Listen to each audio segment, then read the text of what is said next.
Sujet numéro 3. La demande oligarchique de pouvoir en guise d'offre politique partisane, je reprends. La demande oligarchique de pouvoir en guise d'offre politique partisane, une expression emblématique de la délinquance politique. La démocratie est toujours en péril.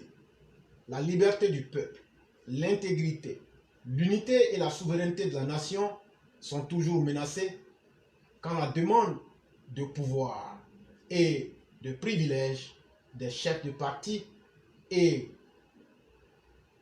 des nomenclatures tient lieu d'offres politiques dans un pays comme la Côte d'Ivoire.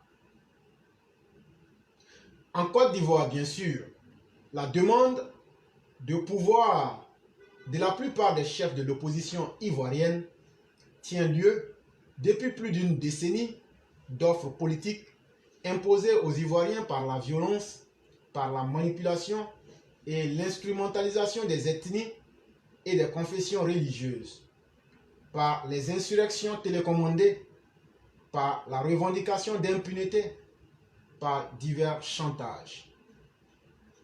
La demande oligarchique grotesque ci-dessous du chef du GPS, un parti légalement interdit qui met pourtant en mission dans le Nord ses activistes infiltrés dans la société civile ivoirienne, exprime emblématiquement cette délinquance politique habituelle, une véritable tradition en ces entités politiquement corruptrices.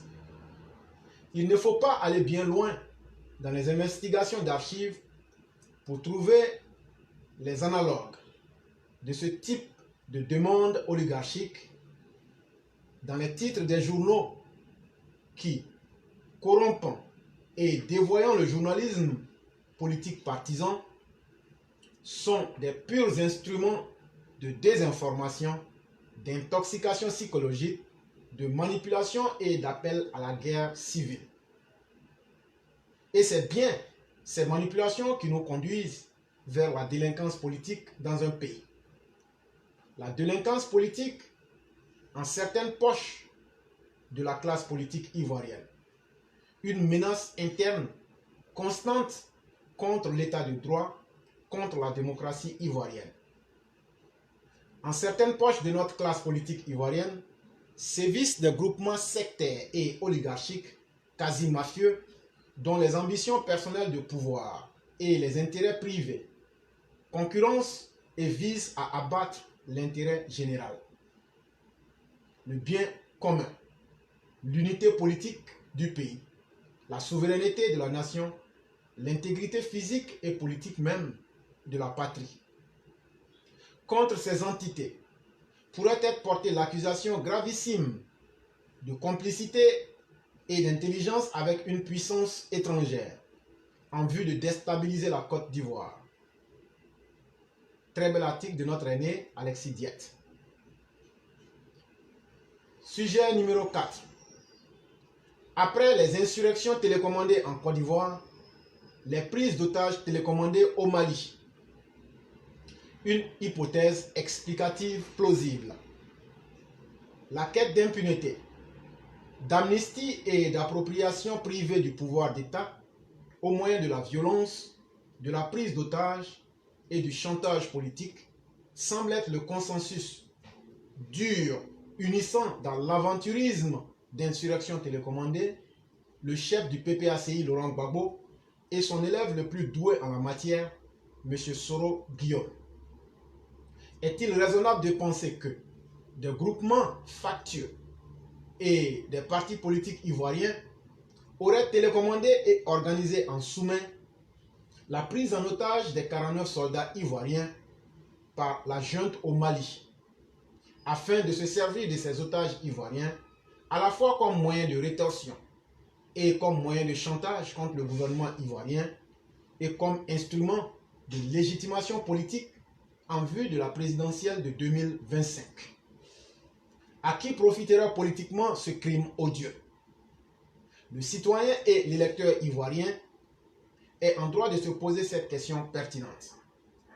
Le PPACI ne pourrait-il pas tenter de venger par ce moyen crapuleux, doublement illégal, par le viol des règles du droit international et du droit national, le maintien en détention en Côte d'Ivoire des officiers généraux et supérieurs de son régime qui furent les bras armés de sa politique de répression et de terreur durant la crise post-électorale. Ce parti ivoirien ne pourrait-il pas, par cette prise d'otages télécommandée au Mali, au moyen de ses réseaux, tenter de faire pression sur le gouvernement ivoirien dans l'intention d'obtenir, contre les lois et contre l'état de droit en Côte d'Ivoire, la libération et l'impunité de ces officiers criminels de guerre. Le chef du PPACI, dont l'idolâtrie du pouvoir est connue, ne tenterait-il pas de négocier par ce moyen crapuleux l'amnistie personnelle qui lui permettrait de candidater à l'élection présidentielle de 2025? Dénué de représentativité sociale et de programme, ce parti ne chercherait-il pas à se racheter, à peu de frais, une légitimité politique en tentant de poser un médiateur obligé pour la résolution politique d'une prise d'otage qu'il aurait lui-même organisée avec l'aide de ses réseaux au Mali? Ne chercherait-il pas à décrédibiliser par ce moyen peu recommandable le gouvernement ivoirien qu'il cherche depuis toujours à renverser? Les mêmes questions pertinentes pourraient être posées au GPS et à son chef Soro Guillaume, un parti légalement interdit et dissous, dont un commandant et un cadre activiste chargé d'organiser des insurrections télécommandées en Côte d'Ivoire sont incarcérés dans le pays.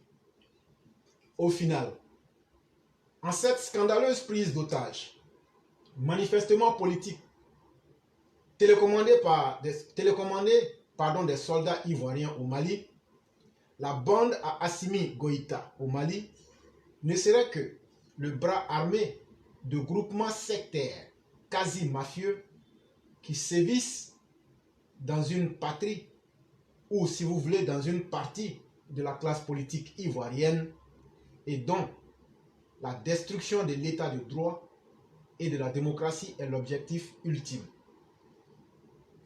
En cette hypothèse, l'anti-modèle malien des dictatures oligarchiques et patrimonialistes de prédation se révèle être le consensus dur unissant le maître du PPACI et son élève Soro Guillaume dans l'aventurisme antidémocratique de l'insurrection télécommandée. C'était un article encore de notre aîné Alexis Diette qui fait de très belles analyses et c'est pourquoi nous les lisons, pour que ceux qui veulent s'en inspirer puissent aussi appréhender les différents sujets sur d'autres aspects.